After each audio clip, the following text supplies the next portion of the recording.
Et bonjour à tous les amis, j'espère que vous allez bien. Aujourd'hui on se retrouve pour deux nouveaux threads d'horreur.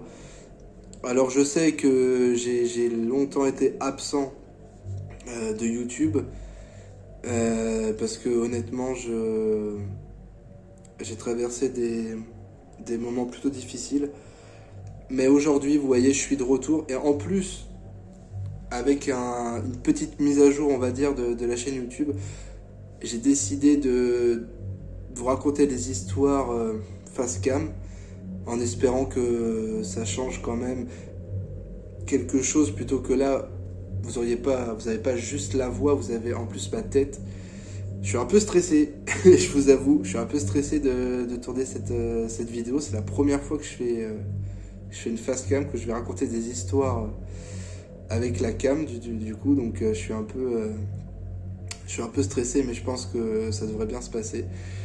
Donc aujourd'hui, on a deux histoires assez lourdes qui sont arrivées à deux femmes. J'espère que ces deux histoires vont vous plaire. On se retrouve tout de suite pour la première histoire, les amis. C'est l'histoire d'une femme qui a pas donné son nom. La seule chose qu'on sait, c'est que c'est une femme d'une vingtaine d'années. Donc on va l'appeler... on va l'appeler Emma à force, on va faire tous les prénoms féminins de toute façon. Alors l'histoire d'Emma commence quand elle rentrait un soir chez elle après l'école supérieure. Il devait être environ 18h30, c'était l'automne. Et en automne, vous savez qu'il fait nuit assez tôt. Elle était avec une amie. Elles attendaient le tram comme à leur habitude pour rentrer chez elles. Elles habitent toutes les deux à peu près dans la même zone dans la ville, donc c'est environ à 7 stations de tram. Cependant, et je pense que ça va avoir une importance pour la suite, son amie avait rendez-vous quelque part, donc elle n'a pas pu l'accompagner. Donc du coup, notre amie Emma a dû rentrer toute seule chez elle. Donc le tram arrive, et miraculeusement, comme elle nous dit dans son thread, il y a des places libres. Ce qui doit être rare, ce qui est très rare dans un tram. Alors elle se pose tranquillement avec ses écouteurs dans les oreilles. Et le tram démarre. Elle commence à se sentir, vous savez, ce sentiment de se sentir observée par quelqu'un.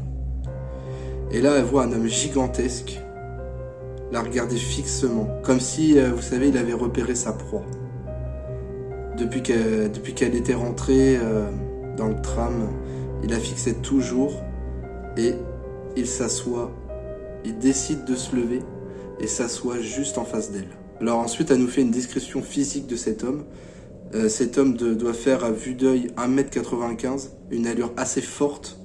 Il avait les mains absolument immenses, vraiment une carrure de géant, quoi. Et un détail l'a interpellé, c'était son regard. Il la regardait avec des yeux qui disaient qu'il voulait pas lui faire du bien. Elle a un instinct qui lui dit que cet homme est bizarre et qu'elle est en danger. Donc notre amie Emma décide de changer de place et dans le même temps, elle envoie des messages à son copain pour dire qu'il y a un mec chelou dans le train. Mais l'homme continue toujours de la fixer. Et peu importe où elle se place dans le tram, il la fixe, vous savez, dans les reflets des vitres. Ou directement dans son champ de vision. Et ça pendant 7 stations de tram, jusqu'à l'arrêt où elle descend. Elle sort de son arrêt et puis en pensant avoir échappé à cet homme. Donc elle sort du tram et elle commence à remonter la rue. Mais vous savez, elle se sent toujours observée, elle se sent pas à l'aise. Donc elle se retourne et là, elle voit encore cet homme qui la suit dans une rue pratiquement déserte. Alors je vous explique pas la peur dans laquelle elle est, ce qui est totalement normal. Elle accélère. En fait, quand elle décide d'accélérer, elle sent l'homme qui accélère également parce qu'elle entend les bruits de pas. Et quand elle ralentit, il ralentit également. Elle sent cet homme se rapprocher de plus en plus d'elle. Du coup, elle décide d'appeler son copain pour se sentir un peu moins seule et un petit peu plus en sécurité, on va dire. Elle lui raconte tout ce qui s'est passé depuis le début, de cet homme étrange qui n'arrête pas de la fixer, son instinct qui lui dit qu'elle est en danger. Sans se retourner et toujours au téléphone avec son copain, elle court jusqu'à son immeuble, complètement paniquée évidemment. Elle regarde autour d'elle et là, plus aucune trace de l'homme. Elle nous dit aussi que depuis cet événement, elle se promène toujours avec une arme pour se défendre au cas où, si elle recroise quelqu'un comme ça. Et elle n'a jamais vraiment su ce que cet homme lui voulait, mais la seule chose qu'on se doute tous, c'est que cet homme lui voulait certainement des choses très très très malsaines. Alors cette histoire, les amis, ça s'est passé le 26 novembre 2021 et Eden nous raconte que vers 11h30, elle est sortie d'un rendez-vous professionnel et qu'après ce rendez-vous professionnel, elle a été s'acheter un café au McDonald's et qu'ensuite elle s'est dirigée vers l'arrêt de bus le plus proche de chez elle. Et pendant qu'elle patientait, il y a un homme à capuche qui s'est approché d'elle. Quelques secondes à peu près se sont écoulées avant qu'il lui demande de lui donner son portefeuille. Et elle lui a expliqué qu'elle n'avait pas son portefeuille sur elle à ce moment-là. Sauf qu'en fait, elle met son portefeuille toujours dans une sacoche, parce qu'elle a toujours une sacoche sur elle. L'homme recule en lui disant « Ok, il n'y a pas de souci ». Mais il revient quelques secondes après en lui demandant son téléphone pour appeler un de ses proches. Alors là, évidemment, Eden a eu un bon réflexe, on va dire. Elle lui a dit qu'en fait, il lui restait que 5% de batterie et que c'était impossible qu'elle lui prête son téléphone.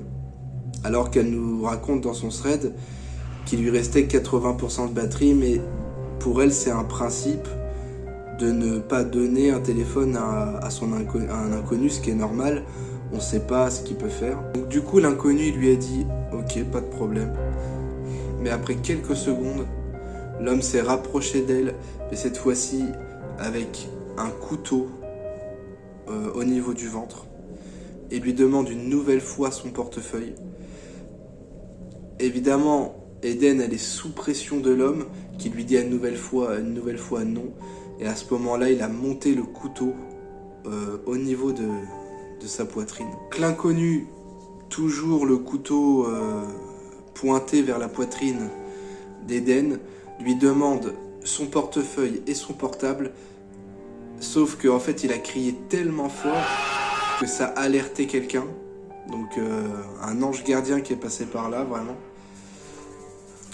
Du coup, l'inconnu qui menaçait Eden a rangé le couteau et a commencé à reculer pour partir à l'opposé de la direction de la ligne de bus qu'Eden prenait. La personne qui lui a sauvé la vie lui demande si tout allait bien, mais elle était tellement sous le choc. En fait, elle a vu sa vie défiler, vraiment.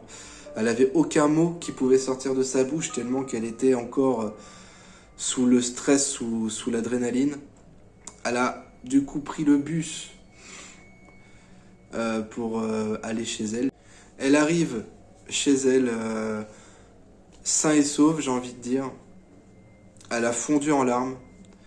Elle a voulu en parler à personne, que ce soit ses amis, sa famille.